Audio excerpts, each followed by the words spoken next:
koca mubyemeye mwabanza gusubiza ibi ni batatu ariko babajije ibibazo bitandukanye. Murakoze.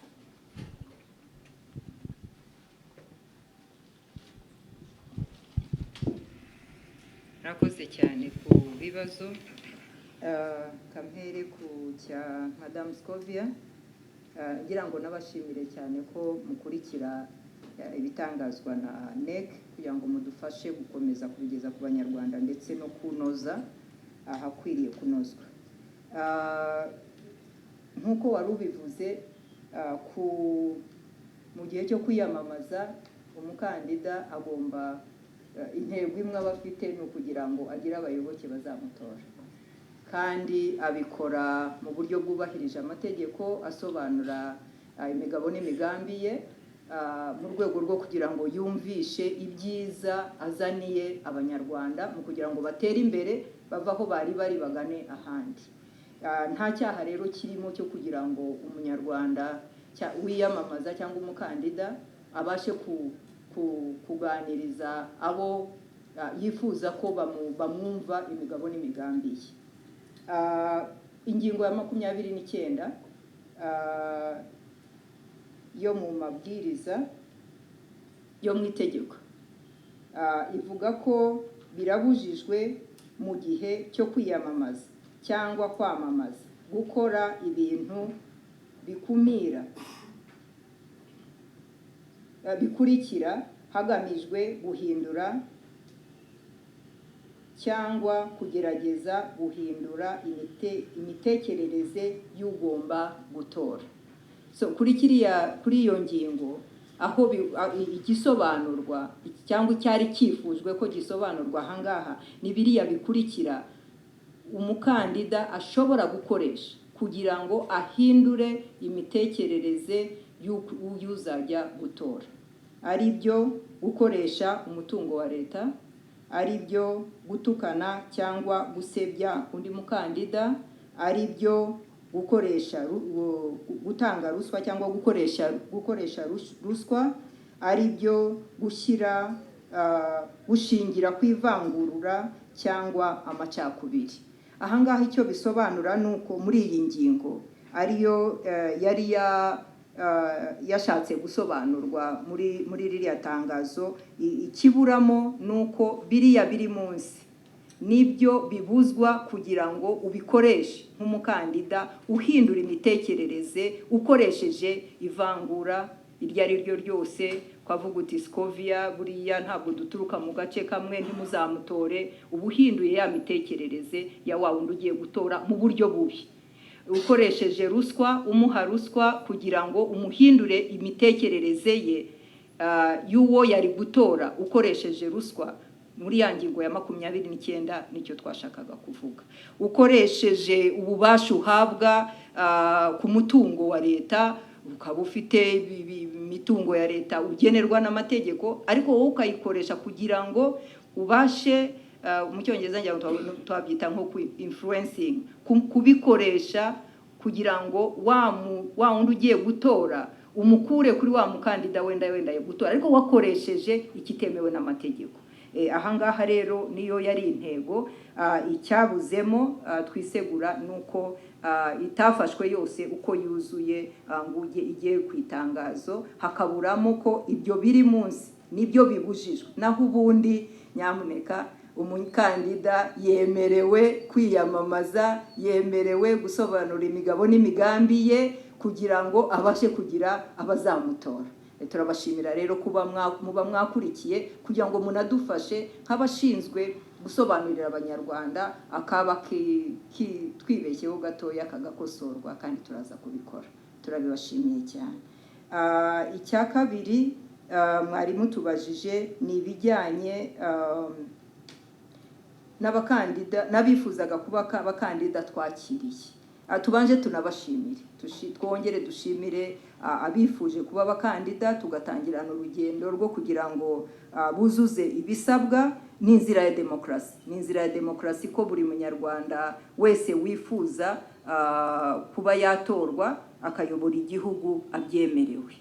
Ariko nanone ku gihugu kigendera ku mategeko, ku gihugu kigendera gutanga uburenganzira kuzayobora igihugu cyangwa se ari ku rwego rwa perezida cyangwa se ku rwego rw'abadepite, ni ibintu bigomba gukorwa byubahirije amategeko, ni ibintu bigomba gukorwa bifite umucyo, ni ibintu bigomba gukorwa bifasha kugira ngo umuyobozi uzaboneka koko aba ari wa muyobozi abanyarwanda bifuza.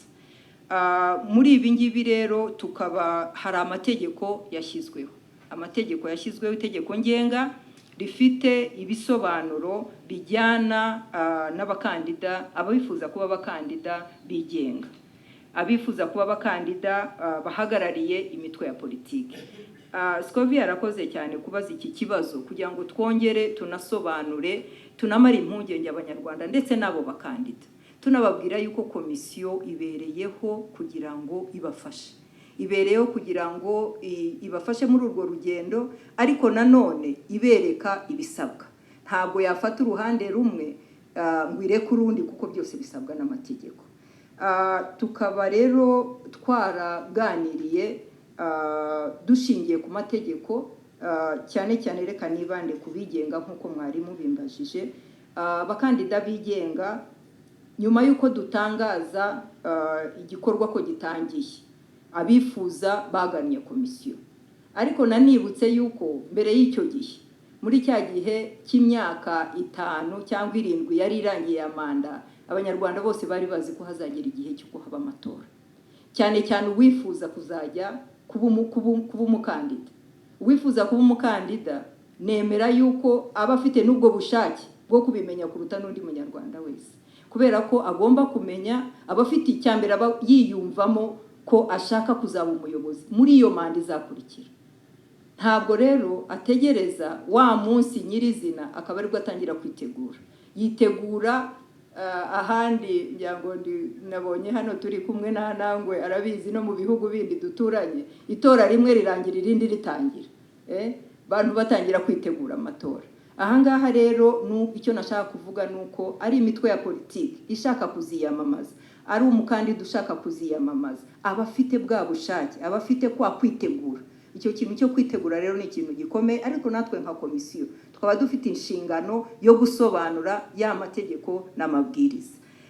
Iki ngiki rero icyakozwe nuko abakandida abatwegereye bifuza kuba abakandida. Hano mfite agatabo ngira ngo birahari no kuri website k'amabwiriza, ariko dufite n'itegeko ngenga. Ibi byose byagendaga bigaragaza igisabwa. Utera intambwe ya mbere uza muri komisiyo wabaguze icyo ushaka, ariko wahagera natwe tukagusobanurira kurushaho. Kimwe muri byo rero ni ibisabwa. Ibisabwa twarabigaragaje n'amategeko n'amabwiriza abigenga. Duhari dufite urutonde rw'ibisabwa ku mitwe ya politiki. Ngira ngo abakurikiye, abadusuraga hano twakira abakandida mwarabibonaga ko twabaga dufite ibisabwa bitandukanye bitewe n'icyiciro tugiyemo. Ibyo rero twabaga mbere twarabiganiriye nabo babyifuza. Icya kabiri nuko twari dufite igihe, reka mvuge wenda nk'uko cyagiye gisubirwaho cyane, kijyanye na list y'abantu bashyigikiye umukandida wigenga. Ibi ngibi bigenwa n'itegeko. Abantu 600 mu gihugu bashyigikiye umukandida wigenga.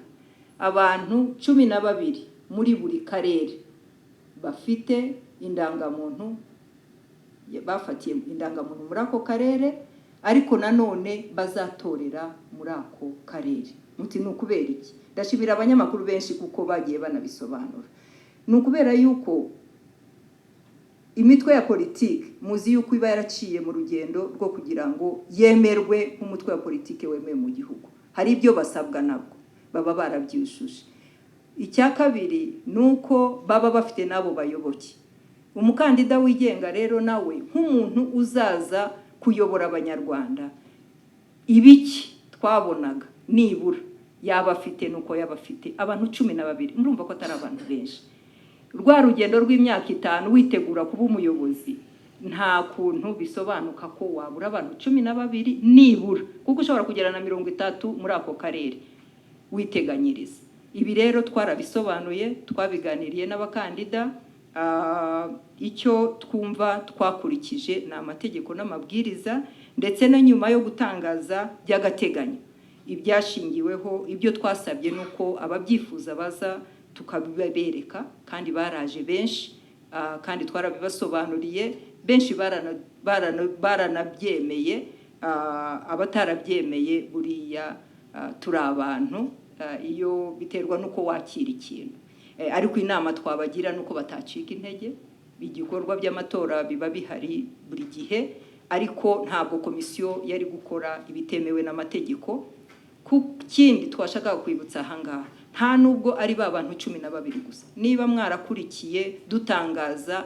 by'agateganyo twagendaga tuvuga kuri buri muntu icyo abura hari abaraburaga 12 hari ababuraga 600 hari abari bafite indangamuntu zidahuye n'izina hari abari bafite izituzuye ibyo byose twari tubifite n'uyu munsi turabifite twarabiganiriye rero benshi kandi turabashimira ko benshi bagiye babyumva nsoza rero kuri iki ngiki nuko ntifuje wenda kujya ku mukandida umwe cyangwa undi kuko abakandida bose tubafata kimwe icyo navuga ahangaha nuko ibyo twabagaragarije hariho abari babuze ibyangombwa twasabye nkuko twabitangaje abifuje kuza rero ko tubasobanurira baraje abatarabyifuje nabo bashobora kuba baranyuzwe n'ibyo twatangaje turabashimiye. Reka turangize ibya mbere byari bibashishwe.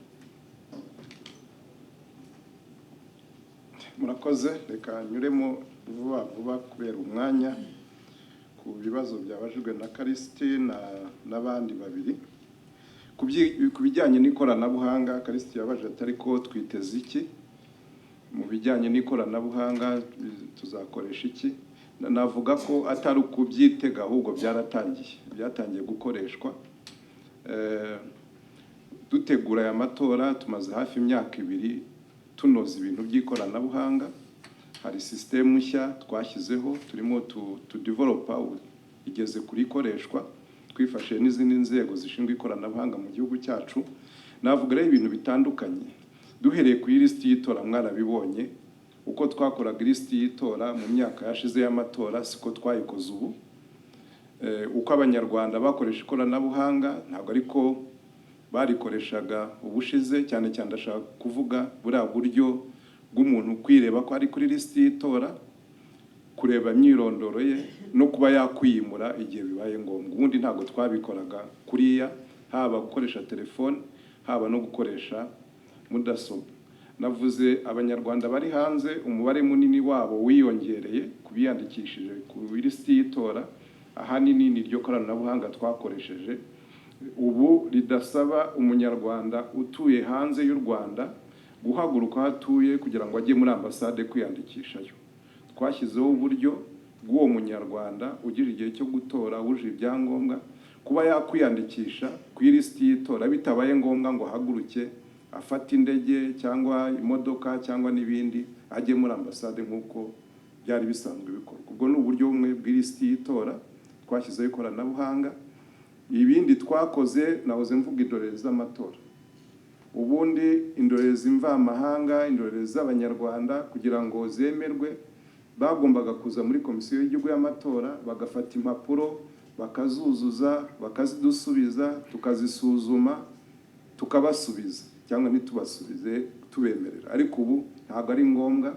Indorerezi ziri muri Commonwealth, indorerezi ziri muri African Union n'ahandi ntabwo basabwa kuza hano muri komisiyo y'amatora.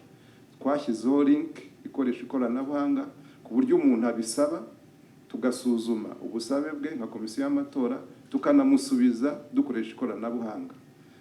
Bo bakazaza gusa baje gufata badge no gukurikirana igikorwa cy'amatora. Iryo ni ikoranabuhanga twashyizeho. Nababwiye abakorerabushake abantu tuzakoresha mu matora barenze hafi 100,000. Abo bantu uburyo bakora aho bari buri mukorerabushake afite kode ye yerekana ibiro by'itora azaba ashinzwe gukorera amatora. Ntabwo ndabizi abantu benshi baba bategereje kumva ko komisiyo y'amatora izakora ikintu cyitwa Kinyarwanda sinzi uko nyita, ariko mu Cyongereza bakita electronic voting, gukoresha imashini abanyarwanda batora. Nzi ko abantu benshi iyo bavuze ikoranabuhanga bahita batekereza icyo, ariko mu by'ukuri ntabwo ari cyo cyonyine kivuze ikoranabuhanga. Ikoranabuhanga ubu tuzakoresha mu matora hari ibyo rizongera ku byo twari dusanzwe dukoresha mu bijyanye no guhuza amajwi, haba kuri site y'itora cyangwa ku biro by'itora, haba mu kohereza ayo majwi kuva aho twatoreye, aho yahurijwe, kugera ku karere naho hazaba hari santere zo guhuza amajwi. Hari ikoranabuhanga tuzakoresha kohereza ayo majwi kuva ku karere aza ku rwego rw'igihugu, n'ayahuzwa ku rwego rw'igihugu, ndetse n'uburyo tuzereka abanyarwanda ibizaba byavuye mu matora. Ibyo ni ibintu turimo tuzakoresha, turacyabitegura neza, byo n'igihe ntabwo kiragera.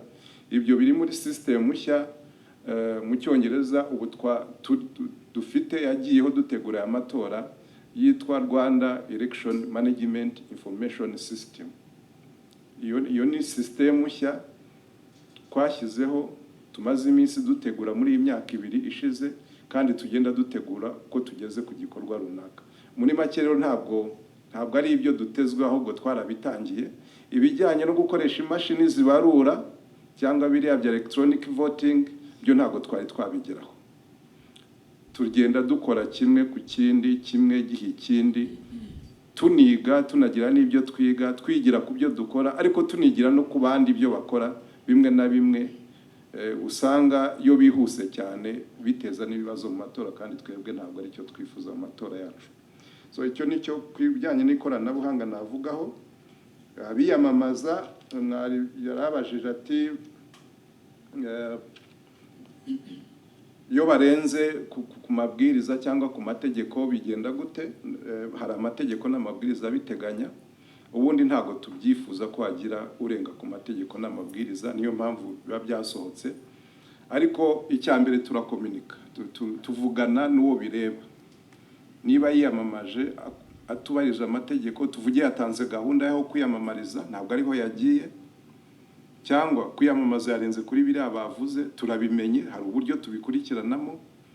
Uwo bantu, yaba umutwe wa politiki, yaba ishyaka cyangwa umuntu ku giti cye, turamuhamagara tukabanza tukavugana nawe mu buryo busanzwe, tukamwereka n'ibyo atubahiriza, tukamusaba kubyubahiriza mu magambo.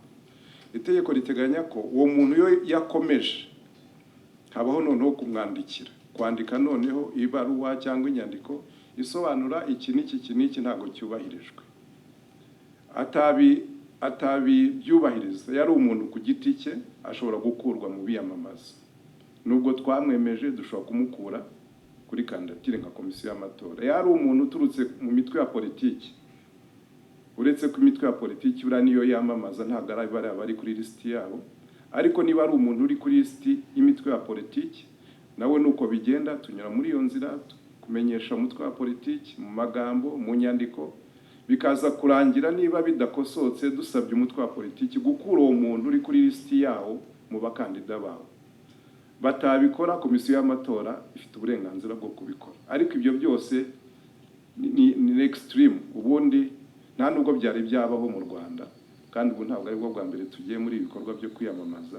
Ubundi turavugana, bitameze neza bigakemuka, kandi bigakemuka neza. Ku bijyanye n'abanyarwanda bashya bagiye gutora, bijyanye n'inyigisho z'uburemboneragihugu n'ibindi, birimo birakorwa, twarabitangiye.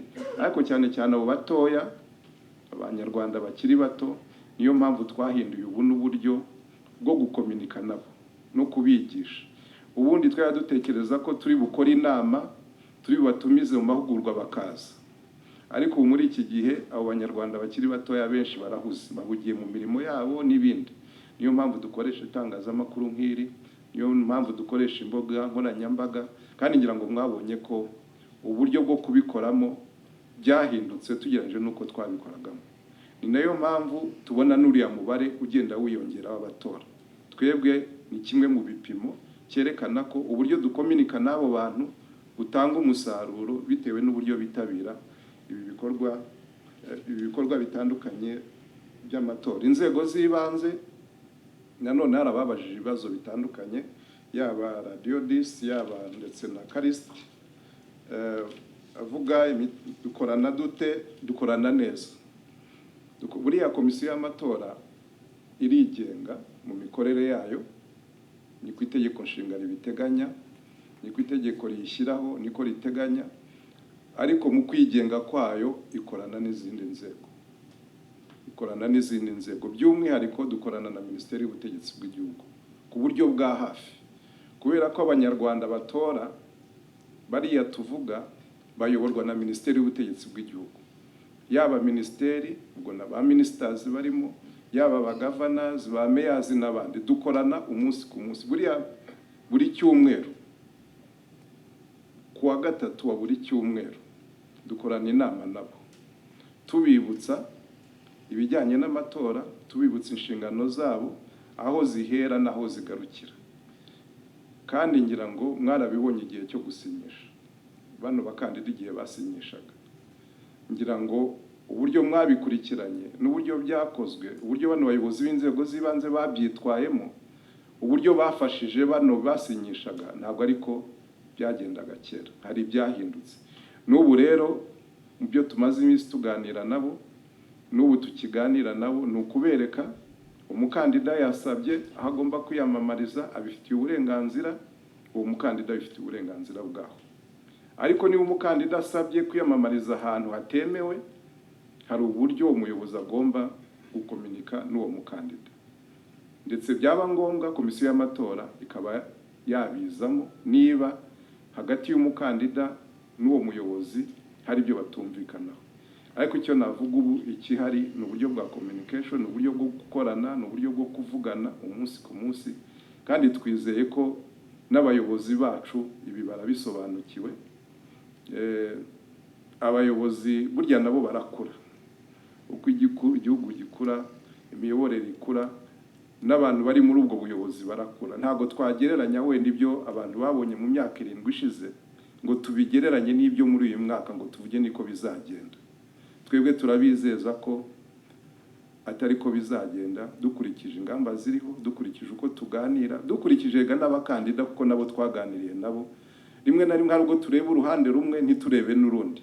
Twebwe rero tureba impande zose, iyo tuzirebye rero tubona nta mpungenge dukwiriye kugira. Ariko haramutse hari n'ikintu kibayeho, komisiyo y'amatora irahari, dufite abakozi ku rwego rw'igihugu, ku turere, n'ubu bari hano turimo turabiganiraho nabo, turaganira n'izo nzego zose, turateza ko nta kibazo kizabamo. Ariko n'ikinabamo kuko turi abantu, abakandida n'abantu, abayobozi n'abantu, nuko dufite ingamba zo kugikemura kugira ngo kidahungabanya imigendekere myiza y'amatora.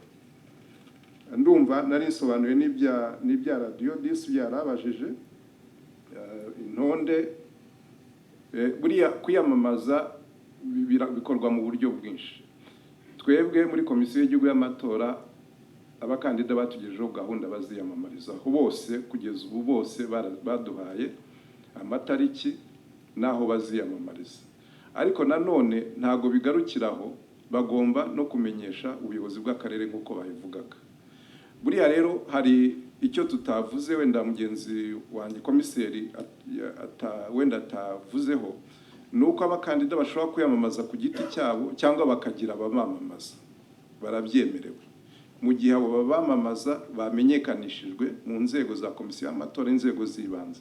Umukandida perezida rero cyangwa umudepite ntago twavuga ngo azagera ahantu hose hari umunyarwanda uzatora. Afite uburenganzira bwo kugira aho yiyamamariza hamwe, ahandi akagira abandi bamwamamaza. Niyo rero hazamo uko kwiyamamaza bishobora kubera mu murenge runaka, bikozwe n'abantu bamamaza wa mukandida yashyizeho kandi yamenyekanishije. Ngira ngo izo gahunda mwumva nuko ziba ziteye, kandi komisiyo y'amatora ibibizi n'inzego z'ibanze. Murakoze nyakwacu. Kwacha mutwemere twakwakira ikiciro cya kabiri. Hari ku murongo wa kabiri umusore wambaye umukara, ubundi tugiye kuri ruriya ruhande bane bicaye imbere. Murakoze. Murakoze. Nitwa Nkotanyi Alan Gashiramanga, ndi umunyamakuru kuri B+ TV. Ikibazo nari mfite, mwatubwiye yuko abakandida bafite igihe kingana mu gihe bazaba bagiye ku gitangazamakuru cya leta, ariko none ubu ngubu bikavuga yuko bafite igihe kigenga cyangwa se kisanzuye ku bitangazamakuru byigenga. Reka mbisanishe n'amadini n'amashuri cyangwa ibigo by'amashuri aho batemerewe kujya kwiyamamariza, ariko ni ibigo byigenga. Biraka ari institution zigenga, ari ibigo byigenga, amadini ko yigenga, kukibo bari abakandida mutabaye liberté baganira na ba nyiri bwite, aho hano babyaza umusaruro rero. Ikibazo cya kabiri, mwatubwiye bazatangira kwiyamamaza n'igihe bazasoreza ku buryo nyuma yabo batagomba kwiyamamaza. Ese bazajya batangira kwiyamamaza sangahe, basoze kwiyamamaza sangahe, ubwo kugira ngo ubwo butumwa bwongeye kubwirwa abaturarwanda barushaho kubimenya. Ikindi nasabaga yuko mwe nanone mwaza kutubwira ku kijyanye, hari abo twabonye mu nzego z'umutekano bazajya baba hafi bijyanye n'umutekano bakandida, ubwo bize kujyana wenda n'umunyamakuru wagiye gukurikirana inkuru ijyanye n'amatora ku mu gace runaka. Uwo muntu icyo gihe kubijyanye no gutora we bihagaze gute mu gihe atatoreye hahandi yagombaga kuzatorera, we bigenda bite? Murakoze.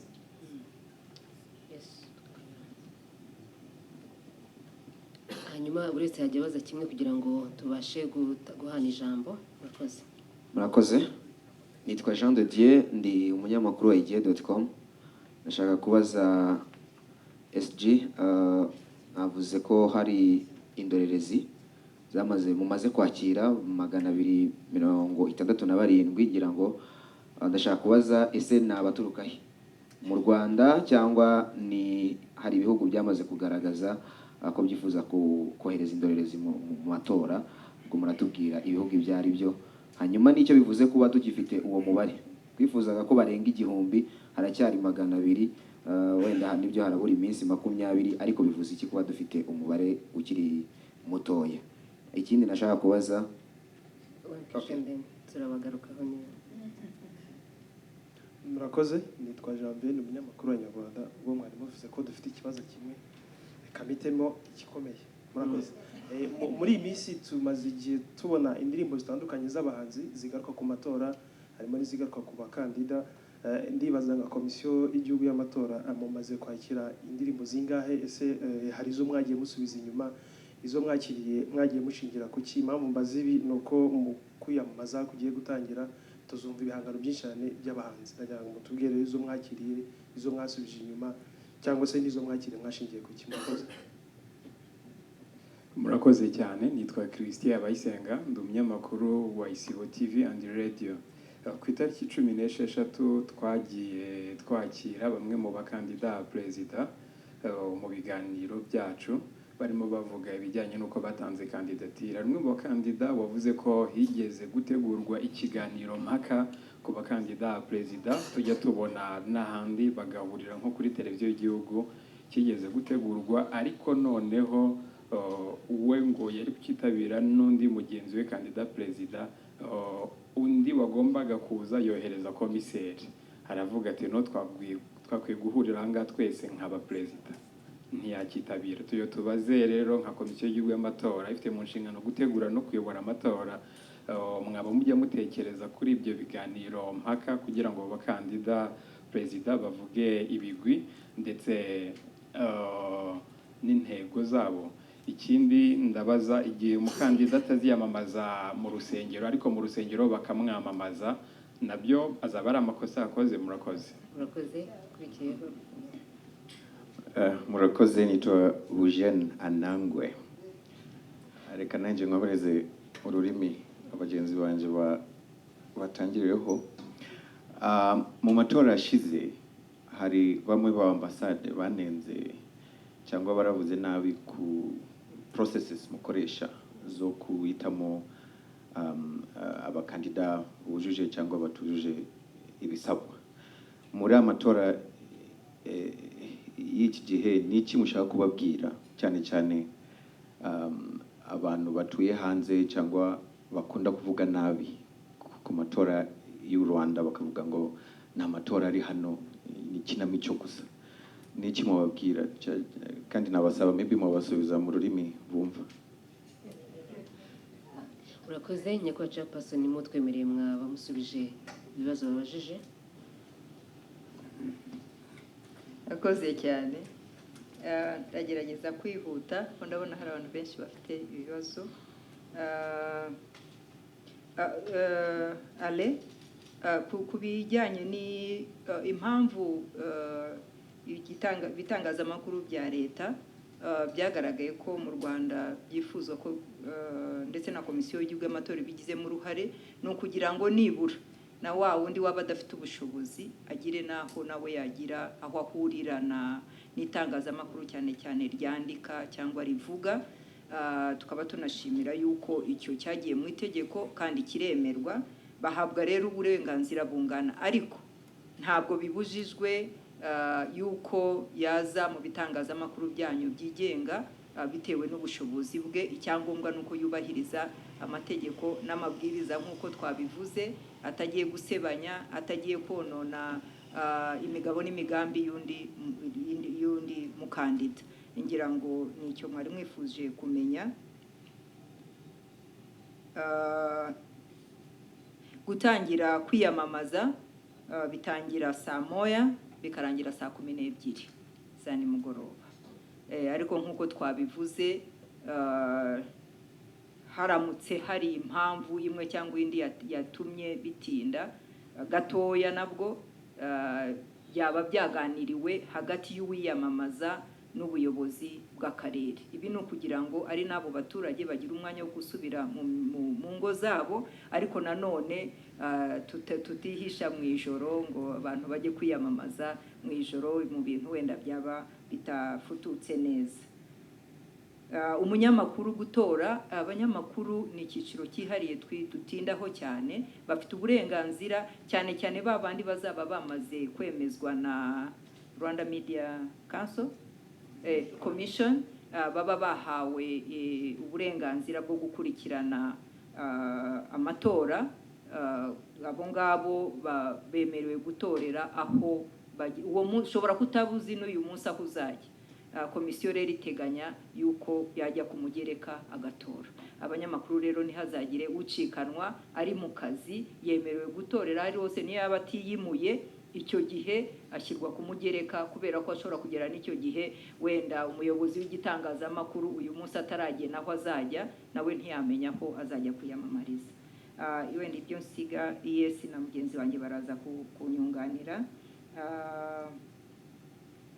Kindirimbo wenda reka mbirekere executive niwe uzi ni abo yemereye n'abatemereye. Ku biganiro mpaka nabyo ngira ngo ku myaka igiye kuba 25 nabyo araza kutubwira. Reka ndeke bagenzi bangira ngo Eugene nawe wabajije ibibazo byiza kandi turagushimira, Ikinyarwanda ukigeze kure.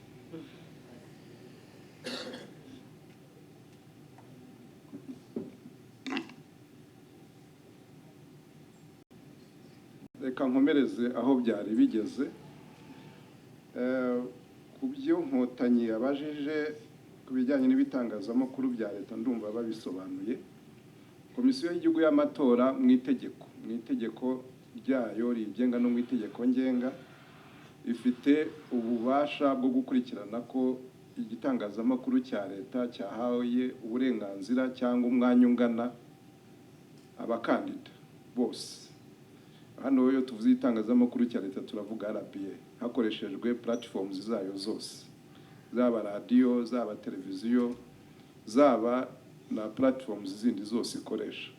Ubu turimo turakorana na RBA kugira ngo tugene igihe buri mukandida yazahabwa mu biyamamaje mubaza. Nta nubwo ari n'itegeko ko abakandida bose bajya kwiyamamariza mu RBA, n'ubishatse n'ubisaba.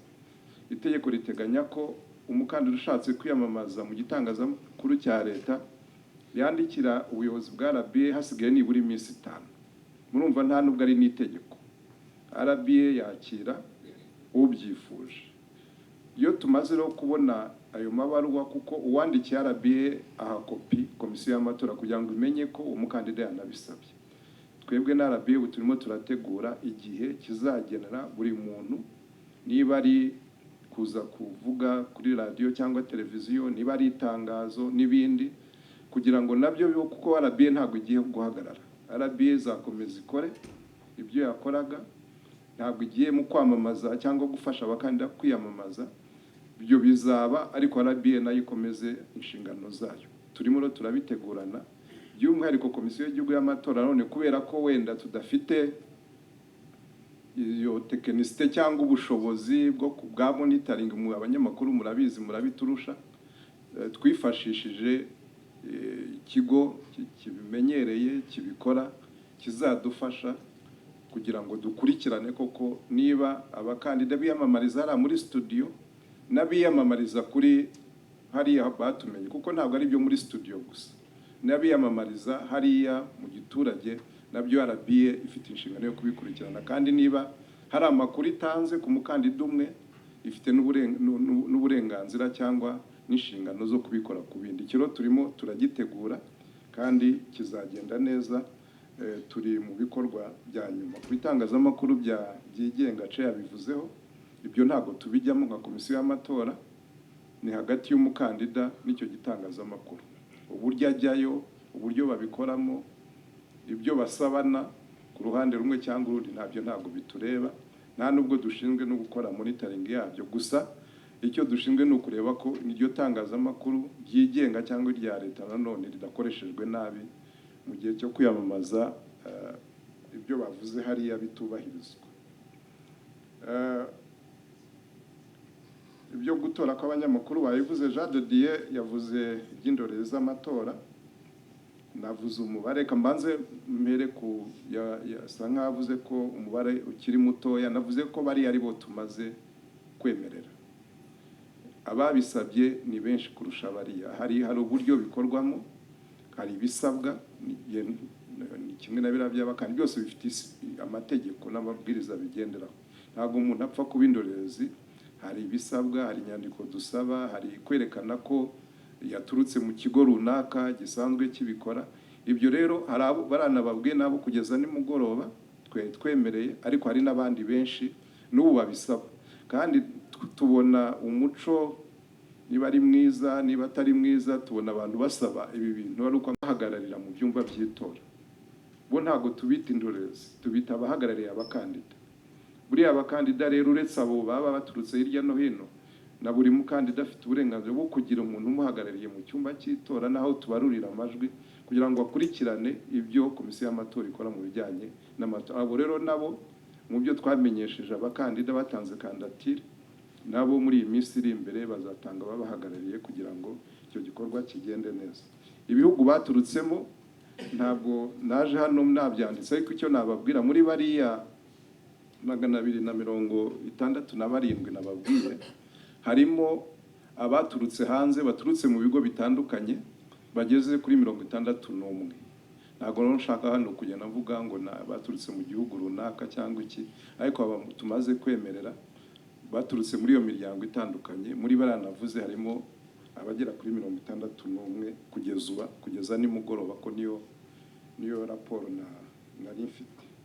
Ibijyanye n'indirimbo nagira ngo nabyo bitandukanye. Indirimbo ziri mwumva cyangwa komisiyo y'amatora, indirimbo ireba cyangwa yakwemera cyangwa itakwemera ntabwo ari indirimbo z'imitwe ya politiki. Indirimbo z'imitwe ya politiki zijyanwa mu mitwe ya kandida umwe wagiyeyo, ngira ngo yatekereza ko yuko ahurirayo n'undi, ngira ngo mugenzi we wenda ntiyamubona. Ariko nababwiye ko muri ibi byo kwamamaza cyangwa kwiyamamaza, umuntu afite uburenganzira bwo kwiyamamaza ku giti cye cyangwa akagira undi asaba kwamamaza. Niba rero ibyo byarabayeho nta gitangaza cyabayemo, nta n'itegeko ryagize. Ni ukuvuga niba uriya yaragiye atekereza ko ari buhurireyo n'umukandida mugenzi we agahuriraho n'umwamamaza, byo biremewe, nta tegeko ryapfuye. Biterwa n'uburyo umutwe wa politiki wipanze mu bijyanye no kwamamaza. Kuba rero wenda bya ibiganiro mpaka bya ibi nanone reka mbabwire, ntabwo ari komisiyo y'amatora ishinzwe gutegura ibi by'ibiganiro mpaka. Icyo wenda nicyo gikwiriye kumvikana. Keretse RBA, buriya RBA cyangwa n'ikindi gitangazamakuru nibo bashobora kubitegura bumvikanye nabo bakandida. Ariko komisiyo y'amatora ntishobora gutegeka abo bakandida ngo mugende muzagende mukore debate kuri igitangazamakuru runaka. So ibyo nabyo rero ntabwo ari inshingano ya komisiyo y'igihugu y'amatora, gusa bahuriyeyo twebwe twakurikirana uburyo biyamamaza niba bubahiriza amategeko n'amabwiriza ariho, ariko kubitegura, gukorana n'abo bakandida, gukorana n'igitangazamakuru, ibyo ntabwo biri mu nshingano za komisiyo y'amatora. Wenda nagira ngo nacyo cyumvikana. Sinzi aho mujya mubyumva, nabyo ndatekereza ko atari ko komisiyo y'amatora iba yabiteguye, ariko ngenda avuga ibyo mu Rwanda. Nyakwacu numva Anangwe mwamusubiza mu nsengero, kwiyamamaza mu nsengero umuntu niyemereye kwiyamamaza, ariko muravuga se abapasiteri n'abandi bemereye kumwamamaza, ntabwo babyemerewe. Twahuye nabo, mu bo twahuye nabo mu minsi yashize, twahuye n'abayobozi b'amatorero n'amadini bose, ibi twarabibasobanuriye. Abantu baba bagiye gusenga, baba bagiye gushaka umugisha w'Imana, ntabwo bagiye gushaka umugisha w'abanyapolitiki.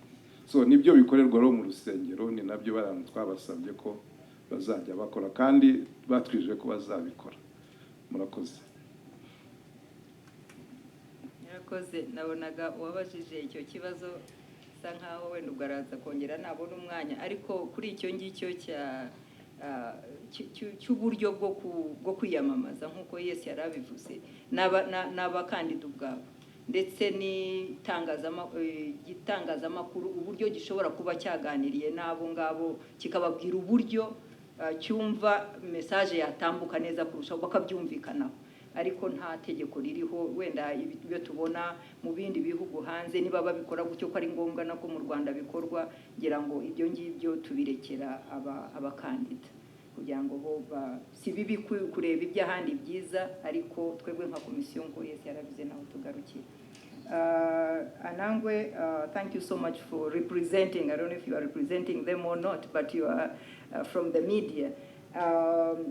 Let me say that National Electoral Commission has no interest in any way of prohibiting, removing, discouraging anyone who aspires to be a candidate. For us, we believe that without candidates, there are no elections. So we are the institution which would like to have many candidates as possible. But again, I want to remind whoever is asking that also Rwanda abides to the laws which have been put in place by the citizens of this country. We follow the Constitution of the Republic of Rwanda, and in particular, we have the organic law determining how elections are conducted. And this, I think, is not only for Rwanda, it's all over the world. And those who are asking, I think they also know in their own countries that they have the laws which they follow, and they abide even the guidelines. I would want to say that also the candidates, before we organize elections, I think ES mentioned about it, we have very important activity we call voter education. And in this voter education, we enlighten the candidates, the community, the stakeholders on what are the laws, the guidelines, and what are the requirements for these candidates. And we also believe that no one is above the law. So candidates also have to follow the laws. And this is the procedure we use to be fair, especially for the unique institution, and to make sure that we are transparent. We inform the candidates as much as we can through either media, through our website, on the important steps they're supposed to follow. So saying that some are not comfortable, that they feel that National Electoral Commission has purposely or intentionally removed some of the candidates, I think this is not true. And I would want to say that in the process of informing the citizens on the procedure, we mention all those details. So maybe briefly I would say that there is no one who has ever been removed by NEC intentionally. The only thing is that some of them don't follow the laws and the guidelines set for them to be on the list of the candidates. And I think one of the I don't remember which media house asked about it, but what I wanted to say here is that if you follow the laws, if you follow the guidelines, of course you are going to be on the ballot paper. So briefly, that is what I wanted to mention on this. Ngira ngo wenda na kongera gusobanuraho gatoya kuko bihuye n'icyo Anangwe yarabajije. Ntabwo twumva ko abakandida bakumva ko kugira ngo komisiyo igaragare ko yakoze neza ari ukwica amategeko. Nanone byaba atari byo.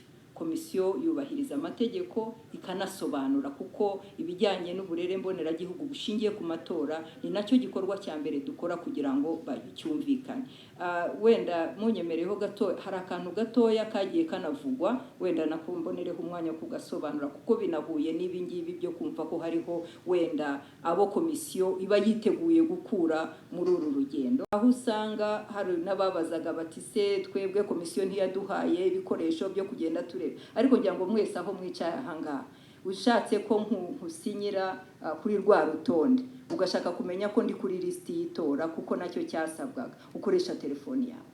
Ariko ikibazo cyabayeho nuko abantu uko tubibona twebwe hatabayeho kubishyiramo imbaraga zihagije no kubiha agaciro gahagije kugira ngo umuntu amenye uyu muntu nashyize ku rutonde rwanjye koko yujuje ibyangombwa, kandi bituma abimenya byari byoroshye kuko we ubwe arebye kuri telefoni ye ahita yibona kandi akabikwereka ko ari kuri listi y'itora. Ntabwo rero byasabaga ko tumuha imashini cyangwa se ari koranabuhanga rikoreshwa na komisiyo gusa. Telefone y'umuntu ugiye kuguha sinyateri ye yagombaga kukwereka ukabona niba ari kuri listi y'itora, ukamenya niba ntacyo abuzwa, niba atabujijwe gutora. Ibyo byose biroroshye cyane kuko byagaragaraga kuri telefoni y'uwo muntu wakwemereye. Wowe rero ikiganiro cyawe, umukandida ikiganiro cye n'uwo nguwo cyangwa umuhagarariye n'uwo nguwo umwandika kuri listi y'itora, nicyo cyari icyangombwa. Kubera ko muri icyo gihe umuntu ntabwo ari ukwandika izina rye gusa na sinyateri, ni ukuvuga ngo uyu muntu anshyigikiye kugira ngo mbe umukandida. Ntabwo washyigikirwa n'umuntu rero mutagiranye ikiganiro, ntabwo washyigikirwa n'umuntu wafashe. Ari naho twagiye twumva bagendaga bafata za kandidatire za indangamuntu zatakaye akaba yafata n'amazina agashyiraho ngaho. Ibyo rero turagomba kubihuza na wa muntu ushaka koko kuba umuyobozi. Ikindi tushaka no kongera gusobanura, ntabwo abantu batabonye aya mahirwe byaturutse kuri listi y'itora gusa. Ngira ngo Madame Scovia yakibajijeho nubwo nta kigiyemo cyose kuko twabitangaje. Hariho abatatanze ibindi byangombwa byagombaga kuzuza ibisabwa kugira ngo ajye ku mwanya, ajye kuri urwo rutonde. Ikindi cyagiye gisubirwaho wenda navuga nkabirangiriza kimwe kuri icyo cyiciro, ikijyanye nuko bahabwa igihe cyo kwandika. Twatanze hafi ukwezi kurengaho gakeya kugira ngo abo ngabo bagomba kujya gushaka imikono babone umwanya wo kujya kubikora. Ukwezi kose ufite n'uburenganzira bwo kugira abo wizeye, kuko nacyo ni ikintu gikomeye. Abo wizeye bajya kugufasha, kuko ahantu yagiye kugufasha gushaka abagushyigikiye agomba kuguhagararira wowe, akagusobanurira urinde, urashaka iki, kubera iyihe mpamvu, mukagira n'icyo kiganiro, none ukamwemerera ukajya kuri ruriya rutonde. Ibyo rero nibyo bintu byagombaga gukorwa muri icyo gihe cy'ukwezi. Amabwiriza atwemerera gutegura gushyiraho igihe ntarengwa. Igihe twatanze rero cyari ukwezi, byarangiraga ku itariki 30 z'ukwa gatanu. Icyo gikorwa cyo kwandikisha ababashyigikiye kigakorwa. Ndumva rero haratanzwe igihe gihagije, ariko komisiyo yemera yuko nyuma y'amatora twongera tugakora isuzuma aho twakira ibitekerezo byaho tubona hashobora kunozwa. Ngira ngo no mu bindi bihugu murabizi ari ibi byibanze, hariho n'abasaba amafaranga abasaba amafaranga, hariho abasaba amashuri, hariho ibyo twumvise wenda mwagombaga kubigenza gutya. Ibyo bindi byose twazakomeza kubiganiraho tukareba ikibereye abanyarwanda n'ikibereye abifuza kuba abayobozi. Ariko icyo nagira ngo mbisobanure neza, komisiyo nta bushake na buke nta n'impamvu yabifite yo gukuramo umukandida ku mpamvu yo kumubuza kwiyamamaza, kuko nicyo tubereyeho. Turifuza kugira abakandida ariko bubahirije ibyangombwa n'ibisabwa n'amategeko. Murakoze cyane nyakubahwa perezida wa komisiyo y'amatora kuri ibi bisobanuro bitanzwe.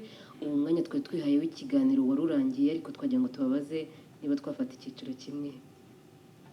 Twafata icyiciro kimwe, ikibazo kimwe kandi kigusha ku ntego. Twahera ku musore wicaye inyuma. Murakoze, nitwa Daniel Hakizimana wa Radio Flash na Flash TV. Hanze hari ikibazo abantu bibaza, ibi bikorwa byo kwiyamamaza bigiye gutangira bizahagarika ibindi bikorwa by'ubuzima busanzwe. Tuvuge niba umukandida aje nko kwiyamamaza nko muri quartier turimo, ese bivuze ko n'ibindi bikorwa byakorerwaga muri iyo quartier bigomba guhagarara nk'iby'ubucuruzi n'ibindi? Murakoze. Murakoze, nitwa Dieudonne Nshimiyimana, ndi umunyamakuru wa Radio na TV1. Mfite ikibazo cy'amatsiko, iyo uwatsinze amatora habayeho impamvu zituma atarahira, urugero wenda nk'urupfu cyangwa se izindi mpamvu zishoboka zigatuma uwatsinze amatora atarahira, icyo gihe harahira nde? Ese n'uwamukurikiye mu majwi cyangwa hari ukundi itegeko ribiteganya? Murakoze. Tugiye kwakira ibibazo bibiri hano, duhite tujya kuri ruhande, ibindi amarembo arafunguye. Yaneke ni karibu. Murakoze, nitwa Derek Mugabo, nkorera BNB FM. Ikibazo mfite ni ikijyanye n'abakandida bemerwa n'ubundi. Kuva muri 2003 tubona umubare w'abakandida bagendaga batanga kandidatire, hanyuma nyuma bakaza kuba batemerewe waragiye uzamuka. Uretse muri 2017 nibwo bari batatu, hari hatanze 6 hemerwa 3. Noneho nge nkibaza ikibazo kijyanye n'abatanze gusaba kwemererwa kwiyamamaza ariko bigasoza batemerewe bijyanye n'uko hari ibyo batujuje, ariko mu byo batanze basaba kwemererwa kwiyamamaza hakaba harimo igize ibyaha. Haba hari abo mwagereje imbere y'abashinzwe gukurikirana ibyo bakoze? Urugero mu bo twabonye harimo abavugaga ko batanze indangamuntu z'abantu badahari cyangwa se bakiyitira indangamuntu z'abandi bantu. Haba hari abageze imbere y'inkiko cyangwa se abo muteganya kujyanayo kubera yuko bavuze mu byangombwa batanze harimo ibyaha cyangwa amakosa? Wenda kanyuma ni gato cyane, ni ukubaza niba mwaduhereza umunsi w'ikiruhuko ku matora. Murakoze, ni karibu rwose kuri neke ku kindi kibazo wabaza. Mutwihanganire kugira ngo Murakoze, nitwa Patrick Rurangabo, nkorera Radio Salus. Mwatusobanuriye ibintu byose bigize bikuye muri gahunda ya kwiyamamaza n'amatora uko azagenda, ariko harimo akantu kamwe numvise gasa nkaho kamisingamo mutadusobanuriye nifuza kwaza. Nk'umuntu witegura kuzajya muri aya matora ariko igihe cyo gutora nyirizina kikagira arwaye cyangwa se abakecuru n'abasaza batazashobora kugera ku mafasi yo gutoreramo, haba hari uburyo bwabateganyirijwe buzabafasha kugira uruhare muri aya matora? Murakoze.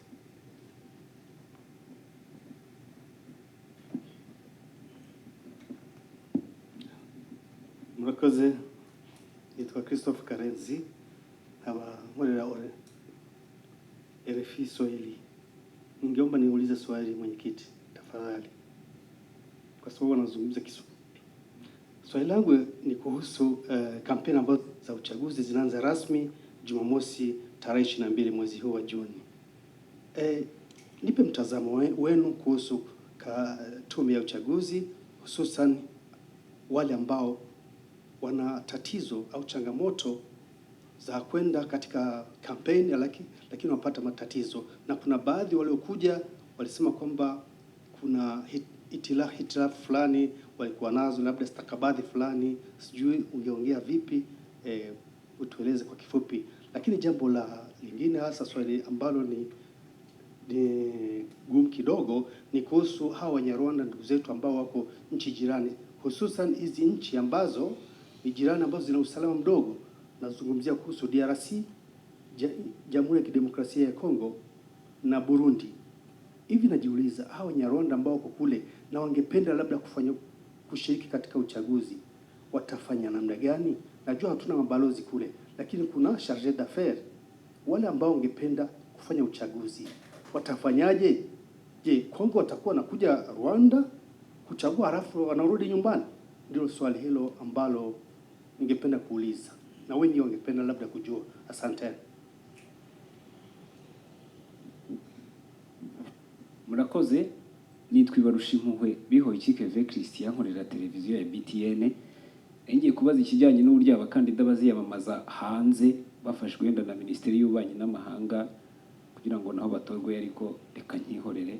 Ahubwo ku kijyanye no kubara amajwi mu buryo bw'agateganyo, nshobora kugira amahirwe nyuma y'iriya saa ya saa 9 wenda bagatangira kubara amajwi nkiraho ngaho kuri site, wenda bakayabara mpari kugira ngo yoherezwe kuri bya byiciro uburyo azajya agenda azamuka. Ariya majwi bayabaze mpari nkayabona, njyewe cyangwa undi muntu uwo ari we wese uri hariya yemerewe kuba yabitangaza akabishyira hanze. Murakoze. Murakoze. Bari baduhaye umwanya w'ibibazo 5, sindi niba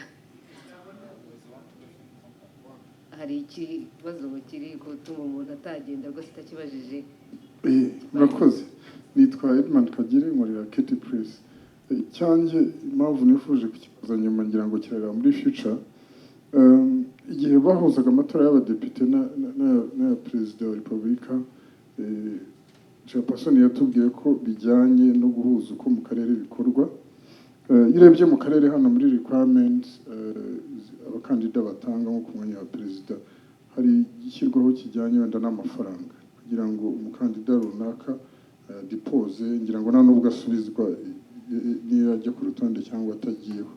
Ngira ngo turebye uburyo kandidatire zatanzwe, irebye muri requirements, ngira ngo icyo kintu kuba kitarimo, hari igihe ubona nyine abantu bakavuga bati abakandida baza ni nka comedy, haruza wenda n'izo requirements zimwe zifite, ariko hari ikintu kimwe gituma wenda nk'amafaranga tuvuga bashyizeho urugero nka miliyoni 5, hari abakandida uvuga ati sinakwirirwa nzitanga zitazagaruzwa, wenda cyavanaho icyo kintu bavuga ngo ni comedy iyo abakandida batanga kandidatire hano mu Rwanda. Iki mu gitekerezaho bibwira ko biri mu itegeko, ariko mwatubwira icyo mu bitekerezaho. Murakoze. Murakoze nyakwacu, mwasubiza ibi bibazo. Murakoze.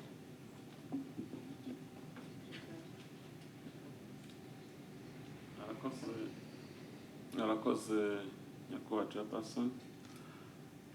Nagira ngo ngire icyo mvuga ku bibazo bimwe byabajijwe. Hari uwabajije ati kwiyamamaza bihagarika ibindi bikorwa. Kwiyamamaza ntabwo bihagarika ibindi bikorwa. Ni nayo mpamvu hariya hose haba hari ibikorwa rusange bibujijwe kujya kwiyamamariza, kuko kujya kwiyamamariza bituma bya bikorwa abantu bari barimo birebana n'abo bantu bisa nkaho bihagaze, kubera muzi ukuntu kwiyamamaza biba bifite ukundi kuntu biteye bikurura abantu. Bya bikorwa byabo rusange bari barimo bishobora gutuma babihagarika bakajya muri ibyo ngibyo. Si n'ibyo ngibyo gusa, ari ibikorwa by'ubucuruzi nabyo ku giti cyawe cyangwa ku bindi bintu, uzajya muri campaign ari uko wumva ubishaka. Yewe no mu kazi kandi ka leta uzakura uruhushya, ntabwo uzavuga ngo ni campaign ngo ndagiye ngo akazi ndagatangiye kwamamaza, ngiye kwiyamamaza. Wakura uruhushya mu bikorwa byawe byo, ni wowe wigenga. Ishobora kuba koko irimo igaragaza ibikorwa bya komisiyo, ariko wagera hagati ukongeramo akandi kantu ko kwamamaza umukandida. Iyo ndirimbo rero ntabwo komisiyo y'amatora ntacyo yatumarira, ahubwo icyo gihe niba hari uyifite twamugira inama yo kwiha wa mukandida ashaka kwamamaza. Ikindi nagira ngo mvuge ni ku bijyanye no gutangaza amajwi. Nubwo waba ukurikirana aharimo kubarurwa amajwi, ntabwo bivuga ngo ujye gutangaza amajwi kandi atari weho nyiri igikorwa. Amajwi atangazwa na perezida wa komisiyo y'amatora. Ibyavuye mu majwi niwe ugomba kubitangaza. Kuvuga rero ngo wabikurikiranaga ngo uragiye ujya kubitangaza, oya, ntabwo byemewe. Ntabwo byemewe, bitangazwa n'ubishinzwe. Ikijyanye no kuba twazareba ubundi buryo bijyanye no kuba hajyaho amafaranga abantu b'abakandida bakaza bafite ubwo bushobozi. Iki ntabwo cyakorwa na komisiyo y'amatora gusa, ni ikitureba twese, ariko uko abaturage bagenda bavuga batanga ibitekerezo byabo bizagenda byigwaho, icyo twabasezeranye. Reka rero ibindi ndeke abandi nabo babivuga. Murakoze.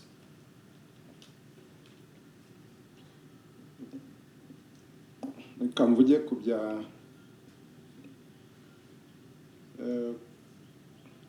umunyamakuru wa Radio Salusi, ku bantu barwaye bazatora gute, bizagenda gute. Icyo twavuga ni uko muho duteganya gushyira ibiro by'itora no mu bitaro birimo, bino bitaro bikuru birimo abarwayi benshi, birimo abarwaza benshi, birimo abaganga benshi, turateganya nabo kuzashyiraho ibiro by'itora kugira ngo umurwayi uzaba arimo ushobora gusindagira akaba yatora azagenda atore, uzaba arwaje umurwayi nawe atore, ndetse n'abaganga n'abandi bose bakoramo hariya. Tuzashyiraho ibiro by'itora mu bitaro hagati, ntabwo ari hanze. Turimo turakorana n'inzego z'ibanze n'inzego z'ubuvuzi kureba ibyo bitaro, ariko ibitaro bikuru byo twamaze kubyemeza nka za CHK hazaba hariyo bino bitaro by'intara byose. So harimo kandi ikindi kirimo nuko abo bazaba barimo ntabwo bazasabwa kuba bari kuri list y'itora y'aho hantu. Ni kimwe n'abanyamakuru, ni kimwe n'abandi, bo bazatorera ku mugereka, ariko bigaragara bafite indangamuntu n'ibindi bigaragara ko nabo biyandikisha ahantu. Ubwo buryo rero burahari, n'ubu turimo turabutegura kugira ngo abantu nabo bazabe bashobora gutora kuri uwo munsi w'itora. Abanyamakuru, abantu bari hanze bazamenya gute ibijyanye no kwiyamamaza kw'abakandida. Ese abakandida bari mu Rwanda bakwiyamamaza gute hanze? Ni umunyamakuru wa BTN wabibajije. Amabwiriza n'amategeko arabiteganya ko abakandida bari mu Rwanda babishatse bajyayo, bajya muri ambasade physically bakiyamamarizayo bakoranye na ambasaderi cyangwa n'undi uhagarariye u Rwanda aho azaba agiye. Ariko utabishobora nanone yemerewe koherereza ambasade ibimwamamaza, na bya bindi bababwiye bishobora kumanikwa ahantu, amafoto, inyandiko n'ibindi birimo gahunda y'umukandida. Umukandida rero ashobora kubyohereza ambasade, akumvikana na ambasaderi aho ibyo bintu bimanikwa. No mu Rwanda n'ubundi bimanikwa ku nyubako za leta, na hariya rero umukandida wabyifuza yabikora, mu mabwiriza birimo, barabyemerewe. Icyo gutangaza ibyavuye mu matora komiseri arakivuze, ariko wenda nakigaruka kuko kirareba cyane cyane n'abanyamakuru barimo hano. Mu itegeko harimo ko ibijyanye no gutangaza ibyavuye mu matora ari inshingano ya komisiyo y'amatora ihagarariwe na perezida wa komisiyo y'amatora. Umunyamakuru ashobora kugenda kimwe n'undi munyarwanda wese uzaba ari ahabarirwa amajwi, tubarurira ku mugaragaro, buri wese akabona umukandida runaka yabonye amajwi runaka n'uyu n'uyu. Umunyamakuru nawe yemerewe kubibona, ariko ntabwo umunyamakuru yemerewe kugenda avuga ati ibi nibyo byavuye mu matora. Ibyavuye mu matora byaba iby'agateganyo byaba ibya burundu bikorwa na perezida wa komisiyo y'amatora. Umunyamakuru rero uzavuga ati nabonye aha n'aha ku biro by'itora runaka umukandida runaka ariwe watsinze, ibyo bizaba byafatwa nk'inkuru, ariko ntabwo ari impamo, kuko umunyamakuru umwe ashobora no kumukandida umwe ashobora gutsinda mu biro by'itora bimwe cyangwa mu karere kamwe, akandi ntatsindemo cyangwa ntarusha abandi. Icyo rero twagira ngo tugarukeho hano ni uko ikintu kijyanye no gutangaza ni inshingano ya komisiyo y'igihugu y'amatora. Ntabwo uwo ari we wese, yaba indorerezi yaba nde, yemerewe kuba yabikora. Nikongera ngo nongere ku byari bibajijwe.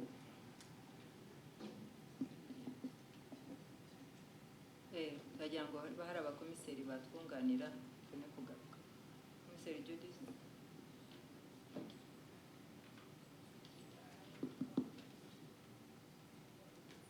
Murakoze cyane nyakubahwa chairperson.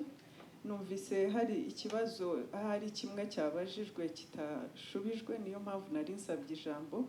Hari uwari ubajije ati mu gihe perezida watowe agize ikibazo gituma adakora inshingano nko kwitaba Imana byagenda bite? Icyo gihe itegeko nshinga ryarabiteganyije, nuko ntaje nakiteguye, ariko muri ziriya ngingo zireba itorwa rya perezida wa Repubulika n'uburyo asimburwa, hateganywa rero ko hategurwa andi matora igihe perezida watowe adashoboye gukora inshingano ze. Murakoze. Okay, reka wenda hari hasigaye ikibazo kimwe cya Christopher. Hari igiswahili kiri mu itegeko ndemewe ubu. Reka ngerageze.